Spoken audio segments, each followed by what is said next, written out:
Jadi pada malam ini kita berbicara mengenai salah satu peristiwa daripada sekian banyak peristiwa-peristiwa yang dikhabarkan oleh Rasulullah sallallahu alaihi wasallam. Dan saya nak sentuh sikitlah tentang fenomena yang berlaku 2-3 menjak ni, iaitu berkenaan dengan virus corona. Virus corona ni secara umum yang saya nak sebut, tak kiralah dari sumber mana dia datang. Maksud dia dari sumber mana, sama ada dia secara alami, maksud alami itu betul-betul ujian ataupun musibah daripada Allah, ataupun dia ni hasil tangan kerja-kerja jahat manusia ke. Sebagai contoh, mungkin dia ni salah satu yang kita panggil sebagai biological war ke. Maksudnya dia sengaja direka untuk disebarkan ke tempat-tempat atau negara tertentu, nak bagi manusia ni menderita ke, nak bagi manusia mati ke, nak depopulation manusia, mengurangkan populasi manusia, biar tu. Dia alami ke, dia hak buat ke, biar. Yang jadi isu sekarang ialah bila virus ini makin merebak, setakat ini untuk kita cari tempat-tempat yang makin berkurang tu payah kan. Contoh kita kata sebelum ni kena 200, sembuh dah 100, tinggal 100, payah nak cari jumlah yang demikian. Hak kita akan selalu baca makin bertambah. Sama ada yang bertambah mereka yang dihidapi, mereka yang bertambah sama ada kes kematian atau kes makin teruk, itu yang bertambah. Jadi saya bukan orang yang terbaik untuk menasihatkan tuan-tuan dan puan-puan. Hanya sekadar perkongsian. Bila benda ni berlaku, perkara yang paling utama ialah tentang apa-apa isu, kita ambil perkara pertama ialah ambil berita yang paling tepat dan paling sahih. Siapa sumber dia? Siapa sumber? Kalau kita nak ambil yang paling tepat. Contoh kalau kita kata, berapa jumlah rakyat Malaysia yang dah mengidap coronavirus, nak ambil kat mana? KKM, tanyalah KKM, orang dalam KKM. Berapakah jumlah kematian akibat daripada virus ni? Tanyalah KKM. Bagaimana cara-cara kita sekurang-kurang nak membendung atau mengatasi atau mengurangkan atau filter tubuh kita, ahli keluarga kita, masyarakat daripada virus ni terus merebak, tanya KKM. Jadi kalau kita nak mengambil pendekatan lain selain daripada apa yang disarankan oleh KKM, contoh biasanya saranan KKM pakai mask, pakai topeng, pakai hand sanitizer, selalu membersihkan diri, mengelakkan tempat-tempat ramai, tempat-tempat awam, tempat-tempat perjumpaan, mengelakkan diri keluar majlis-majlis tertentu. Tapi kita juga boleh untuk menggunakan bentuk-bentuk herba alami. Yang ni kita punya sendirilah. Maksudnya ada setengah orang kata rebuh ayak bawang putih, contoh ni, bukan kata betul, contoh. Misal orang kata, bolehlah kita try rebuh bawang putih, minum ayak dia. Kalau rasa tuan-tuan yakin dengan cara tersebut, go on. Ataupun ambil kemuncup, ambil lalang, ni contoh. Kan ada satu persembahan sepah tu kan, ini kan contoh, Jeb kata kan. Ingat tak? Contoh, kalau kata herba tu boleh kita kata untuk mengurangkan daya serangan tu, makan buah ni, makan kurma ke makan apa, tuan-tuan buatlah sebagai usaha ataupun ikhtiar kedua. Di samping apa yang disarankan oleh KKM dari sudut yang pertama tadi. Dan yang paling penting, kita sentiasa ingat apa? Ingat apa tuan-tuan? Virus tetap virus, dia datang tetap datang. Tetapi yang lebih besar dan berkuasa daripada virus dan segala makhluk siapa? Allah. Dan jangan sesekali guna ayat-ayat macam ni, saya minta. Aku tak kisah pergi mana pun, aku bukan takut virus ni, dia nak kena ke tak kena, sebab aku lebih takutkan Allah. Ada tak orang buat ayat-ayat lagu tu? Ada kan? Betul. Kalau tanya sesiapa pun, anda takut virus ke takut Allah? Anda takut virus ke takut Allah? Kita semua takut Allah. Bukan isu kita tak keluar tu kerana takut virus. Tetapi kalau betul-betul kena virus, kalau hang seorang tak apa. Kalau hang nak kata lagu tu, aku tak takut, aku pi mana-mana pun nak jangkit lah, nak kena lah, nak mati lah. Kalau hang seorang tak selibat dengan orang lain, tak ada masalah. Tapi bila kena hang balik rumah, kena siapa? Kena anak bini, terlibat dengan orang lain, payah selalu.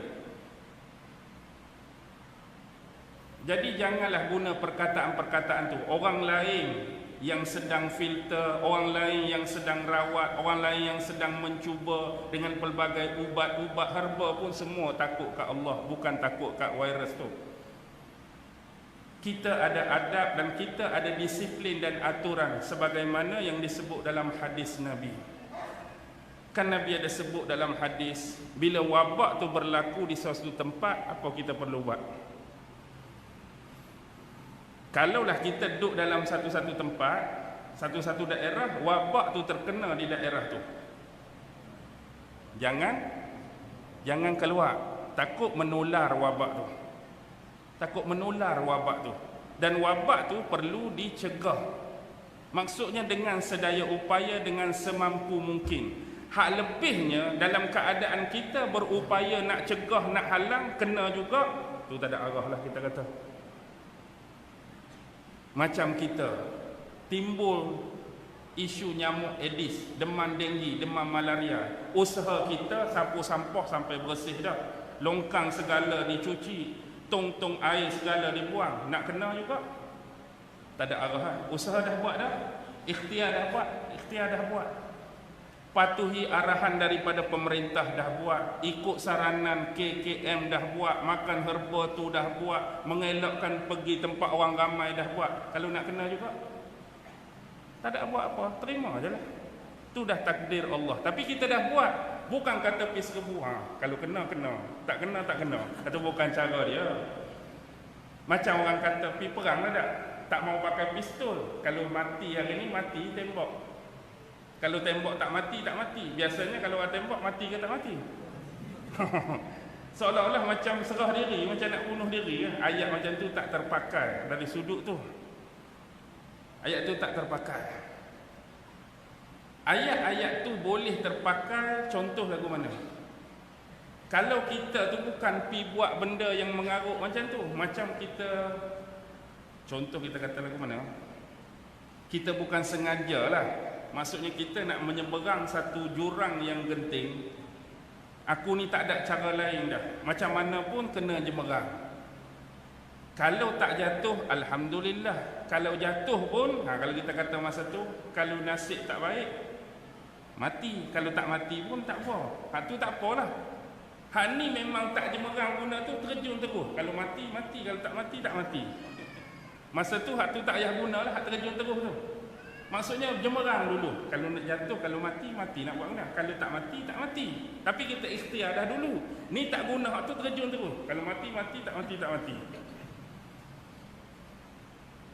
Macam kita hak pergi perang tadi. Topi besi dah pakai, ni dah pakai, segala dah pakai nak masuk. Peperangan ni kalau syahid, tak syahid pun alhamdulillah. Tapi kalau memang dedah buka, pistol pun tinggal. Kalau dia tembak, mati-mati, tak mati, tak mati. Ada perbezaan tu tuan-tuan. Hak yang pertama tadi bukan ikhtiar, yang kedua tu ikhtiar. Yang pertama tu seolah-olah serah diri. Kita yang cari penyakit. Betul, kita faham ketentuan di tangan Allah. Tapi itulah sekadar perkongsian yang saya boleh buat tentang isu penyakit berjangkit yang nama dia COVID-19. Sama ada, ingat poin tadi, sama ada dia alami ataupun dia ni dibuat oleh manusia, hak tu kita terimalah. Dia dah datang dah, dia dah mari dah. Yang penting jaga diri masing-masing. Yang nombor 3 tadi saya nak sebut, jangan tinggal dan lupa pergantungan kita kepada Allah. Kalau dah mari ujian, mari musibah, jangan berhenti. Ya Allah, lindungi kami. Ya Allah, jaga kami. Ya Allah, pertahankan kami. Ya Allah, selamatkan kami. Kita minta selalu. Mudah-mudahan Allah Subhanahu wa taala menjaga kita semua daripada sebarang bentuk kecelakaan musibah, terutama perkara-perkara yang berkaitan dengan penyakit dan wabak-wabak seperti ini.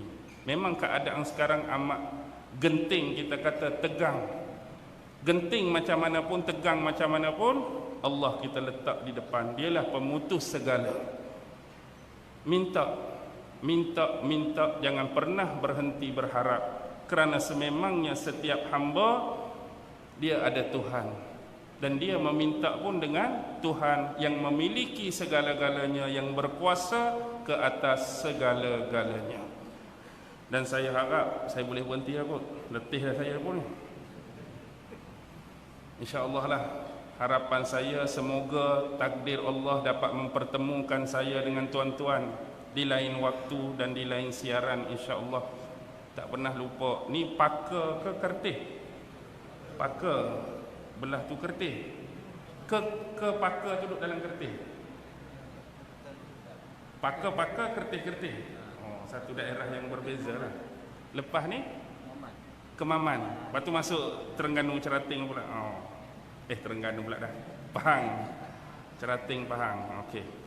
Yang baik datang daripada Allah, yang lemah dan kurang datang dari diri saya sendiri. Wabillahi taufiq wal hidayah. Wassalamualaikum warahmatullahi taala wabarakatuh.